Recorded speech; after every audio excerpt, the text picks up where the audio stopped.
All right, guys, welcome into the round one reaction show and also the round two preview show. So, going to be breaking down pretty much start to finish of like round one, and then we'll get into those round two showdown picks and also let you know who is going to win this tournament as well. For seven doing that in this kind of segment. So, we'll get into that as well. Do want to start off with Justin Rose here? Kind of the surprise factor here. Justin Rose, has good course history. Missed the cut here once 2 years ago, but really, solid course history as a whole. If you if someone was trying to find a reason to play Justin Rose, I guess they could have found it. And I'll pull him up here. So I got him pulled up here on the big screen. So if someone was like going out of their way to try to find a reason to play him, they might have been able to find something. So like at the API, Justin Rose had a withdrawal. Okay, he got injured, but he had played well at that tournament, and that's really all one person would have had to hang their hat on with Justin Rose there. So all in all, not really the correct play, but if he did find something at the API that did carry over this week, maybe he's going to be a factor. Obviously, just went off and had a dominant round one performance. I still don't think he's going to go out and win. Kind of expect him to fall off as the week continues, but definitely a good sign. I really like Justin Rose. I played him a bunch throughout the years and majors and whatnot because he's always like underpriced. He's pretty much like how I guess Louis Oosthuizen has been really the last year or so. That had been Justin Rose as well. So obviously don't expect that to continue with him, but pretty crazy 4-shot lead. That's something. Spieth to win it all. I still feel pretty good about Spieth to win it all. We'll get into that here at the end of the show with Jordan Spieth, but I still feel pretty good about that as well. Do want to mention just ownership wise, and this kind of starts off something here where I feel like as a whole, pretty spot on with the content this week, just information wise, plays wise, and kind of why a player might struggle. Like Daniel Berger, just starting off, I think he's going to make the cut. But he was the one player where I wrote up where I'm like, he's going to be a chalky play this week, where he's the only chalky play this week where if he misses the cut, something in my gut is telling me that he is going to be that player this week that is chalky for good reason, that we have no reason to fade, that could miss the cut. I still don't think that's going to happen, but could. A bunch of the fades I was on doing well or not doing well, which is good to see. A bunch of the value plays doing well as well. Really, the only thing that sucks thus far, and Infamous brought up, is the Sungjae in par 5. This kind of brings up some beef that I have with the Masters, but Sungjae M going for an eagle chip on his par 5 ends up with a quad, and he ends up finishing +5 on the day. All he has to do is par that hole, and Sungjae M is sitting pretty. One of the things that I dislike about the Masters is that it typically doesn't punish bad shots like it should, and it doesn't really reward good golf as much as it should. And I know it's designed that way, so it's not really a beef, but it's more or less like Bryson DeChambeau and Sungjae Im. They played two different rounds. Like Sungjae Im played much better than Bryson did. Sungjae Im had one slightly poor shot. Bryson had like 15 bad shots. They should not be close to each other. That's just kind of the beef that I have with the Masters. But let's just recap the ownership. So just real quick, Jordan Spieth was a lot more higher owned than expected. I mean, people got on him more as the night went on, really, after yesterday's live stream. And then Justin Thomas became chalk as well. My biggest surprise, though, was that Bryson DeChambeau was higher owned than Jon Rahm. And Jon Rahm's expected ownership is about 4% less than his actual ownership. I don't know if people like talk themselves off of that. That was a little bit shocking to me. And then same thing with Daniel Berger as well. Projected ownership a lot lower than his actual ownership. Some people definitely got off of Patrick Cantlay as the week went on. And then, man, I was so excited when I saw Sungjae Im's ownership. I was, but I'm still pretty excited about Abraham Answer as well. I still think Sungjae Im's going to make the cut, and we'll touch on that here in a second. I do just want to mention here for Will Zalatoris. Wow, good for him. Still playing well. Really shocking that Will Zalatoris is actually, I don't want to say shocking because at this point he just continues to play well on courses where he's making his first start, but pretty surprising there. So this is the 9-to-5 player pool here of the top 12 plays. So overall, pretty darn well. I mean, Brian Harman and Webb Simpson doing well. Brian Harman was the second overall value play. talked him up a lot. And a lot of people were asking, pivot play from Corey Connors.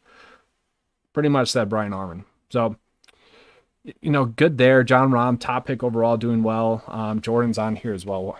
Didn't click Jordan on here. And I think Jordan is finishing up here, or just finishing up as I'm closing this out. So Jordan's top 10. So overall, pretty darn solid, as long as Sungjae makes the cut. Before, like an hour ago, I went on a walk, and then he had his quad. I came back and he has his quad. I was sitting pretty right before that. It was so painful coming back to that. And I don't know if you guys watched that, but like mentally that was painful to watch. So I can only imagine how he felt as a golfer there. But did Cam Smith really come back like that? I thought it was going to be a cut sweat. Cam Smith came back. So really, guys, just as a whole for the 9-5 player pool, Justin Thomas is going to have a good tee time. Matthew Fitzpatrick, Cameron Smith, they're going to have good tee times. Those are players you can go out and play round 2 showdown. Same thing for Jordan Spieth as well. I think going with the player pool route in round 2 showdown that had the morning tee time is going to be the route to go. Same thing with Sungjae Im. Daniel Berger, I really want to call this out because I really don't worry about Daniel Berger and Sungjae Im. Their best rounds on tour this season have been round 2. And the fact that, it sucks with Sungjae because he didn't have a bad round. And it was just one sort of bad shot. So it's tough to say that he's expected to have a better round, but he is. I mean, round 2 scoring a little bit better. He's expected to make the cut. I still expect that. The Masters app sucks. The Masters app is pretty bad. The whole morning for a good hour there, they're showing shots from last year's tournament. Really confusing at the start of it. That was super annoying. That Masters app was kind of brutal. Will Zalatoris is a little wimpy guy. He'll never win. He'll win. Like Victor Hovland can win, but maybe not. Maybe not a major. I could see that. He is shockingly very tiny, though. He is. He is a tiny guy. But let's just pull up the whole player pool here, and I'll kind of show you guys what we're looking at. Get into those round 2 showdown picks as well. That's an interesting hot take there about Will Zalatoris. Very interesting there. Huh. Doing well, though. Top 4 right now. Continues what he's been able to do. I do just want to pull up here most owned players as well. So we do 15% to about 32%. Once again, really shocking that Bryson did end up becoming chalk there. Surprised me there. And same thing with Joaquin Niemann. This kind of brings up, really, once again, I've touched on this a couple of times, the fact that people have been going with the much more risky route with their lineups, especially like this is the Millie Maker ownership that we're pulling in here. 15% of people said, F it. I don't care that Joaquin Niemann has struggled with this course. I'm going to put him in a lot of my builds. And same thing with like Bryson as well. Those two rated out top 25 in the model only. Just shocking to see them get up that high this week. Just kind of crazy to me. Webb Simpson is playing better so far. He is. Don't want to say that was expected, but that's why I had to make him like a clear-cut, like mid-exposure play this week. I had to make him a top 12 pick because all in all, this course is made for Webb Simpson. It just is. But yeah, let's get into those round 2 showdown picks. Overall, though, I kind of want to know your guys' thoughts in the chat here. Did the course play harder than you thought it would, or about the same? Because to me, this is what I was kind of thinking. This is how I was thinking. I thought it'd play a little bit harder. I thought the wind would be a little bit windier during the day. Okay, please explain why Rose won't run away with it. So, you got to pull it up here. So, let's just pull it up. Specialist page, he had one good round there at the Arnold Palmer. That's really all we're hanging our hat on. Overall, though, he just hasn't ranked out well. We pull him up here on the live leaderboard, and this is a smaller sample size here, but we look at his scoring throughout the rounds. They get almost progressively worse. So round 2, not a big difference. Round 3, that's bad. And round 4, it's okay. For Justin Rose, we see this a lot where these veteran guys can find splashes of greatness. He just hasn't been consistent enough to expect him to go out and win. Yes, he dominated today. Do we expect that to continue? Do we really think that a small change in equipment is going to really help him be able to win? I can't buy into that. He's been playing too poorly, and his stats just aren't there. It's just tough to really think that Justin Rose can go out and win when some of these other guys, maybe a little bit of a slow starter. John Rahm, kind of expected him to start off slow. Just can't see him go out and win. And I'll show you here real quick. He does rank out top 25 in expected win rank, and that is a little bit skewed because of how he's played this season. I would probably give him like top 12 or so, but we'll do this real quick for you. So players are in the top, let's say 13. Going into round 2, Justin Rose doesn't even pop up. Just kind of crazy there. And I will say, had he finished this event once again, maybe, it's kind of factoring in there that he had withdrawal coming out with an injury. And I think we can't just overlook the injury that he had to withdraw from. He's played what? One good round, and it was at the Masters. That's it. Played one good round.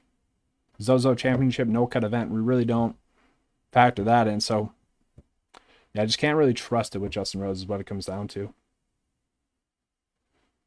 Yeah, I thought there would be some more low scoring. I kind of thought it would play like how it did, but you're right. I kind of thought there would be a couple of players that would go low a little bit more, especially with how it started out today, for sure, there. Yeah, I want to get into those round 2 showdown picks. And then we'll get back into the win rank. I want to end on the win rank because we've been 100% on this since doing it. I want to just touch on that a little bit more here. And the nice thing about kind of having a player pool that's doing pretty well as a whole, don't really have to force it with round 2 showdown. Now, we've been pretty good with it this whole year, but there's no like standout pick like Charlie Hoffman or like Emiliano Grillo the last 2 weeks, which is nice to have. Let's see here. Colin Morikawa popping up, and I believe we do want to be targeting that early tee time once again. So Colin Morikawa would be good with. Justin Thomas I'd be good with. Probably not Victor Hovland or DJ, although if you end up on them, you end up on them. Same thing for Webb. Tony Finau, how did he play? Fine. Abraham Answer, I don't mind, but once again, we want to favor the morning tee time a little bit more. So who else can we get on here that will have that morning tee time? Let's just see some players that might be doing a little bit poorly. Joaquin Neiman, no. Let's see. I know I do like Daniel Berger. Like, I don't think there's going to be, you definitely want to be favoring the morning team times, but I don't know if there's going to be a huge difference. So Bryson actually popping up a decent amount, top 16, round 2 rank. Now, he didn't play well. He really struggled, but we saw this. We've seen this before. The story has been told. He sucked in freaking round 1 last year at this tournament. Had a spectacular round 2. It's his best round on tour as well. He could be a sneaky play for people. He might be one of those players where people jump off of him because he had a poor round 2. Could definitely see that. All right, let's see here. Just trying to get caught up on here.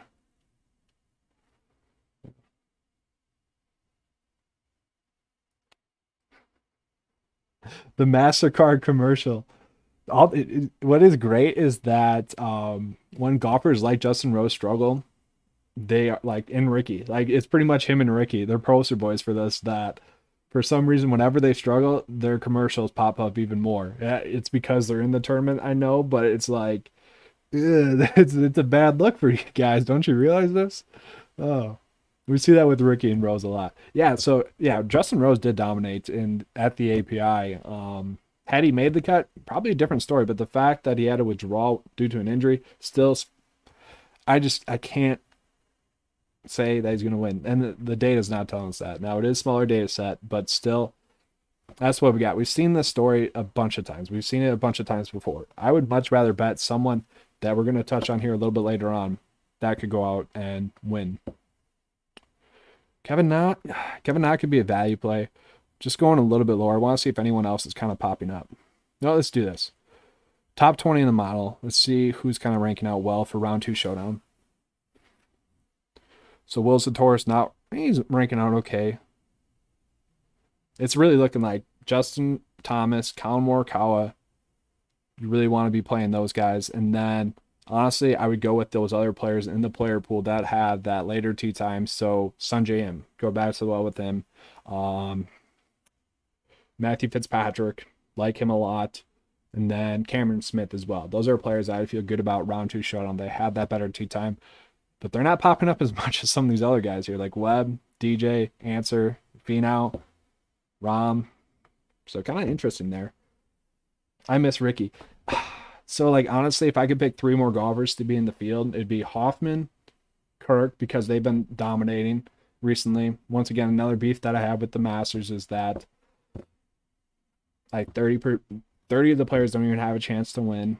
I wouldn't say those two would have a chance to win, but they would have a chance to top 10. And Ricky played well last week. Oh, it would have been nice to see him. Bryson will end up where he finished at the concession. No, I think Bryson makes the cut. I do. I think Bryson makes the cut. I do feel bad for the people that ended up on like Rory and Brooks, kind of risking it. I don't think those two will make the cut. DJ, I think he'll make the cut. I did have him as a fade, but that's because I didn't think he'd pay off his price point, and so far we're seeing that. So kind of interesting there.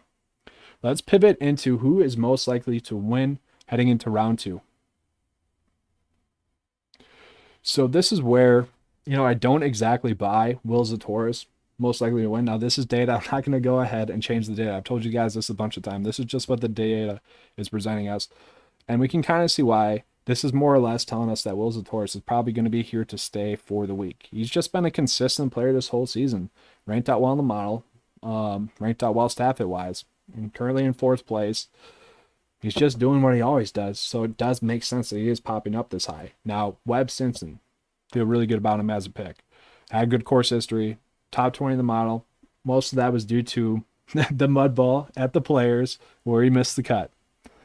Top 7 stat rank play. I liked him a lot. Ended up on him as a top 12 pick.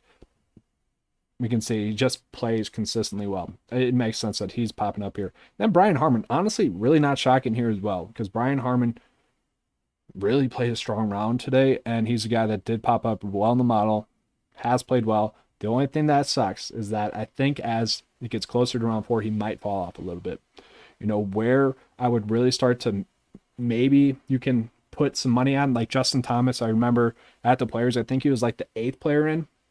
You could have got some like good leverage there. John Rahm would maybe be that guy.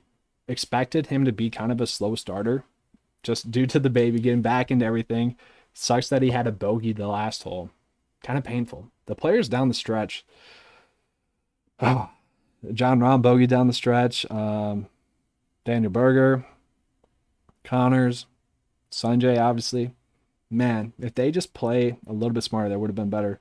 Sebastian Munoz, I'm fine with. I feel good about Sebastian Munoz as well. Actually, they're infamous. But John Rahm would be the one guy that I would be fine with.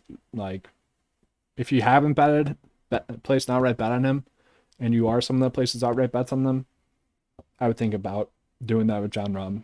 Still feel pretty good about him. Xander, I probably don't trust that much, but like Justin Thomas, I feel pretty good about still. He's another guy that I thought would be a good outright bet. I would actually slot in more or less Jordan here for Will Zalatoris. Just change the name there. So Jordan's stats season long are still not coming in to the fully. They're not affecting him that much just yet because he struggled early on. So like a lot of the data that we're pulling in this from is not going to make Jordan a top end pick. And I'm just going to pull him up here because I am curious as to where he would stand. Because I would say, swapping him with Zalatoris would be pretty good. So let's just see here. 17th. So for how bad of a stat fit he has been, to be top 20 is still pretty good. I would say second is pretty good for him. That's where I would put him in at. Feel pretty good about Jordan as a pick still. Let's go back down to the win ranks, though, just to finish it off here. So, yeah, Corey Connors, Abraham Answer. Don't agree with Victor Hovland as well. So, I'm just going to take out Will Zalatoris and Victor Hovland because I don't think those two have a shot at winning. Okay? So, just going to click those two out of here just to see who else pops up. Like the true top 10.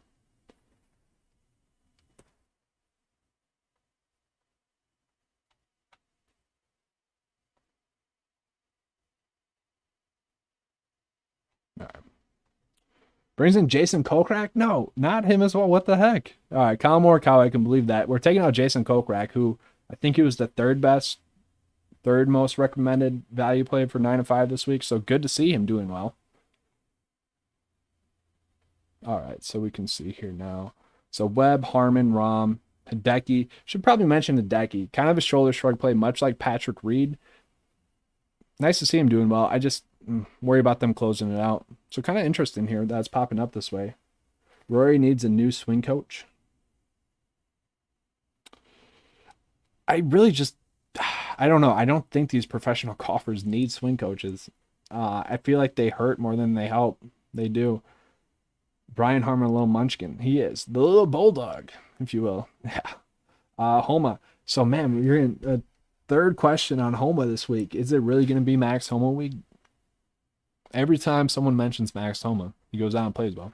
So, yeah, if you guys have any like player-specific questions, I can pull them up to kind of show you guys how they're expected to do for the rest of the week. So 32nd, expected win rank of 32nd, showdown rank. So he's not really where he's at is currently what he's expected to finish at, really. Which for him at the Masters, that's gonna be solid. That'd be a good finish for him this week.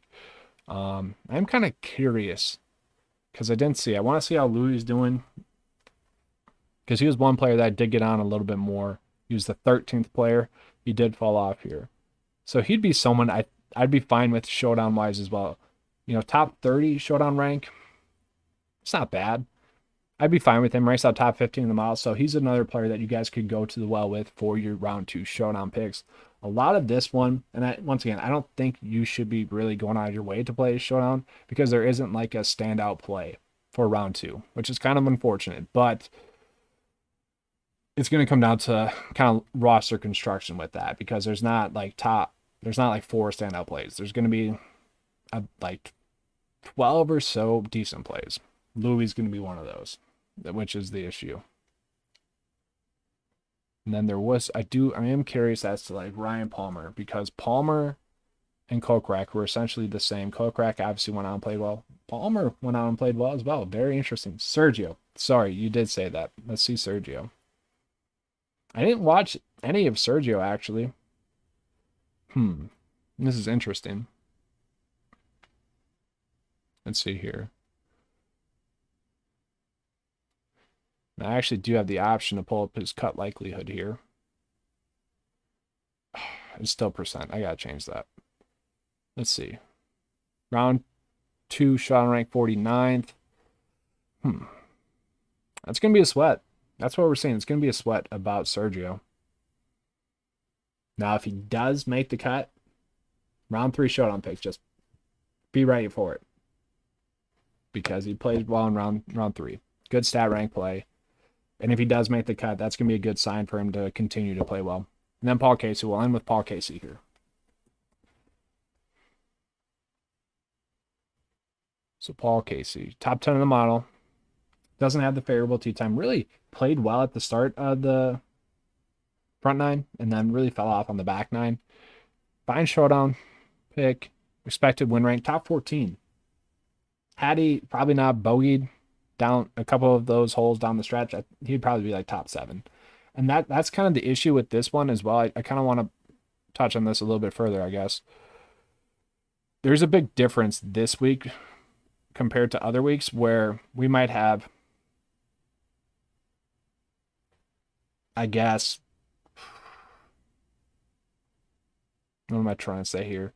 This is a much more loaded leaderboard here, win rank leaderboard, most likely to win leaderboard than weeks past, where, you know, when it was Jordan last week and like Hoffman popping on this, kind of expected that one of those two would win. So that's a little bit the issue with this week. I think our 100% streak is going to come to an end, possibly.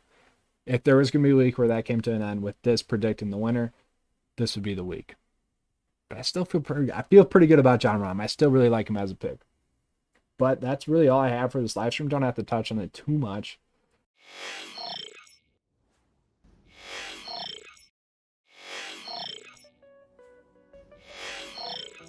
Then I will be doing a cut sweat show here for you guys tomorrow. Might be out a little bit later. Going to be getting in a golf round on Friday as well. Kind of excited for that. Maybe a little fish fry Friday. Shane Lowry here to end it. I can get you with that. That's fine. Let's see. So Shane Lowry, he's a tough one because he's another one of those guys where the data is not exactly going to say that he's going to play well. He's kind of one of those guys that has a random good week. So he's having one of those random good weeks right now. Recently, is what I'm trying to get at. So the data that's telling us he has a win rank at 28th overall. Probably wouldn't trust that too much. Just once again, he's one of those players that has a random release. So I would say that's much more close to 15 or so, personally. Not a bad, not bad. Round 2 showdown, I probably wouldn't pick him though. He had a good round essentially. But that's all I have for you guys. Hopefully you guys enjoyed this video. Hopefully the cut sweat goes your way. I know I need Sanjay to come through. I really need Sanjay to come through. And then Daniel Berger as well, but I'm expecting Daniel Berger to come through.